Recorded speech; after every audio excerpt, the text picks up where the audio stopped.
Arnstein said. Proposition? Always the probing interrogatory. Yes, I was the one who drafted you, you know. I know. 10, 11 years ago, when I was with the Celtics. I know. First round. I know all this, Mr. Arnstein. You were a hell of a prospect, Myron. You were smart. You had an unbelievable touch. You were loaded with talent. I could have been a contender, Myron said. Arnstein scowled. It was a famous scowl, developed over some 50-plus years in professional basketball. The scowl had made its first appearance when Clip played for the now-defunct Rochester Royals in the 40s. It grew more famous when he coached the Boston Celtics to numerous championships. It became a legendary trademark when he made all the famous trades, clipping the competition, ergo the nickname, as team president. 3 years ago, Clip had become majority owner of the New Jersey Dragons, and the scowl now resided in East Rutherford, right off exit 16 of the New Jersey Turnpike. His voice was gruff. Was that supposed to be Brando? Eerie, isn't it? Like Marlon's actually in the room. Clip Arnstein's face suddenly softened. He nodded slowly, giving Myron the doe-like, father-figure eyes. You make jokes to cover the pain, he said gravely. I understand that. Dr. Joyce Brothers. Is there something I can do for you, Mr. Arnstein? You never played in a single professional game, did you, Myron? You know very well I didn't. Clip nodded. Your first preseason game, third quarter. You already had 18 points that game. Not bad for a rookie in his first scrimmage. That was when fate took over. Fate took the form of Big Bert Wesson of the Washington Bullets. There had been a collision, a searing pain, and then nothing. Awful thing, Clip said. Uh-huh. I always felt bad about what happened to you. Such a waste. Myron glanced at Calvin Johnson. Calvin was looking off, arms crossed, his smooth black features a placid pool. Uh-huh, Myron said again. That's why I'd like to give you another chance. Myron was sure he'd heard wrong. Pardon? We have a slot open on the team. I'd like to sign you. Myron waited. He looked at Clip. Then he looked at Calvin Johnson. Neither one was laughing. Where is it? Myron asked. What? The camera. This is one of those hidden camera shows, right? Is this the one with Ed McMahon? I'm a big fan of his work. It's not a joke, Myron. It must be, Mr. Arnstein. I haven't played competitive ball in 10 years. I shattered my knee, remember? All too well, but as you said, that was 10 years ago. I know you went through rehabilitation to rebuild it. And you also know I tried a comeback. 7 years ago, the knee wouldn't hold up. It was still too early, Clip said. You just told me you're playing again. Pickup games on weekends. It's a tad different than the NBA. Clip dismissed the argument with a wave of his hand. You're in shape. You even volunteered to flex. Myron's eyes narrowed, swerving from Clip to Calvin Johnson, back to Clip. Their expressions were neutral. Why do I have the feeling, Myron asked, that I'm missing something here?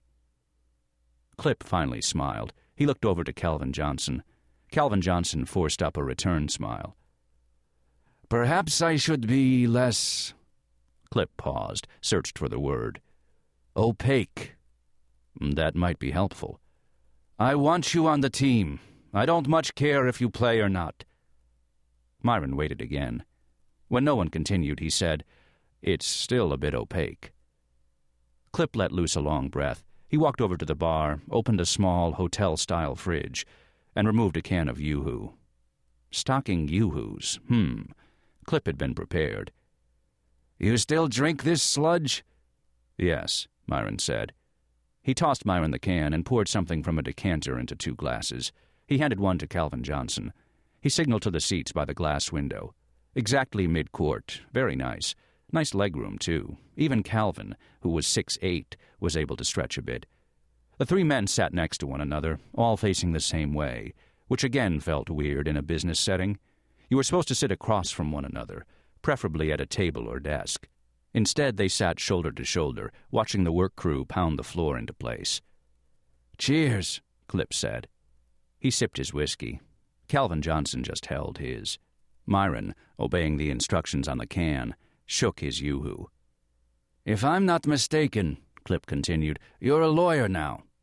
"I'm a member of the bar," Myron said. "I don't practice much law." "You're a sports agent?" "Yes." "I don't trust agents," Clip said. "Neither do I. For the most part, they're blood-sucking leeches." "We prefer the term parasitic entities," Myron said. "It's more PC." Clip Arnstein leaned forward, his eyes zeroing in on Myron's. "How do I know I can trust you?" Myron pointed at himself. "My face," he said. "It screams trustworthiness." Clip did not smile. He leaned a little closer. "What I'm about to tell you must remain confidential." "Okay." "Do you give me your word it won't go any farther than this room?" "Yes." Clip hesitated, glanced at Calvin Johnson, shifted in his seat. "You know, of course, Greg Downing." Of course, Myron had grown up with Greg Downing, from the time they had first competed as sixth graders in a town league, less than 20 miles from where Myron now sat. They were instant rivals. When they reached high school, Greg's family moved to the neighboring town of Essex Falls, because Greg's father did not want his son sharing the basketball spotlight with Myron. The personal rivalry then began to take serious flight. They played against each other 8 times in high school, each winning 4 games. Myron and Greg became New Jersey's hottest recruits, and both matriculated at big-time basketball colleges, with a storied rivalry of their own, Myron to Duke, Greg to North Carolina. The personal rivalries soared. During their college careers, they had shared 2 Sports Illustrated covers. Both teams won the ACC twice, but Myron picked up a national championship. Both Myron and Greg were picked first-team All-American, both at the guard spots. By the time they both graduated, Duke and North Carolina had played each other 12 times. The Myron-led Duke had won 8 of them. When the NBA draft came, both men went in the first round. The personal rivalry crashed and burned. Myron's career ended when he collided with Big Bert Wesson. Greg Downing sidestepped fate and went on to become one of the NBA premier guards. During his 10-year career with the New Jersey Dragons, Downing had been named to the All-Star team 8 times.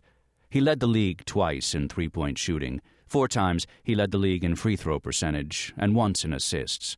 He'd been on 3 Sports Illustrated covers and had won an NBA championship. "I know him," Myron said. "Do you talk to him much?" Clip Arnstein asked. "No." "When was the last time you spoke?" "I don't remember." "Within the last few days?" "I don't think we've spoken in 10 years, Myron said. "Oh," Clip said. He took another sip. Calvin had still not touched his drink. "Well, I'm sure you heard about his injury." "Something with his ankle," Myron said. "It's day-to-day. He's in seclusion working on it." Clip nodded. "That's the story we gave the media, anyway. It's not exactly the truth." "Oh?" "Greg isn't injured," Clip said. "He's missing." "Missing?" Again the probing interrogatory. "Yes." Clip took another sip. Myron sipped back. Not an easy task with yoo-hoo. "Since when?" Myron asked. 5 days now." Myron looked at Calvin. Calvin remained placid, but he had that kind of face. During his playing days, his nickname had been Frosty because he never displayed emotion.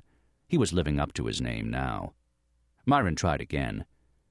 "When you say Greg is missing—" "Gone," Clip snapped. "Disappeared into thin air without a trace, whatever you want to call it." "Have you called the police?" "No." "Why not?" Clip gave him the wave-off again. "You know Greg, he's not a conventional guy." The understatement of the millennium. "He never does the expected," Clip said. "He hates the fame. He likes to be on his own. He's even disappeared before, though never during a playoff drive." "So?" "So there's a good chance he's just being his usually flaky self," Clip continued. "Greg can shoot like a dream, but let's face facts. The man is a couple of sandwiches short of a picnic. You know what Downing does after games?" Myron shook his head. "He drives a cab in the city. That's right, a goddamn yellow taxi cab in New York City. Says it keeps him close to the common man. Greg won't do appearances or endorsements. He doesn't do interviews. He doesn't even do the charity thing. He dresses like something out of a 70s sitcom."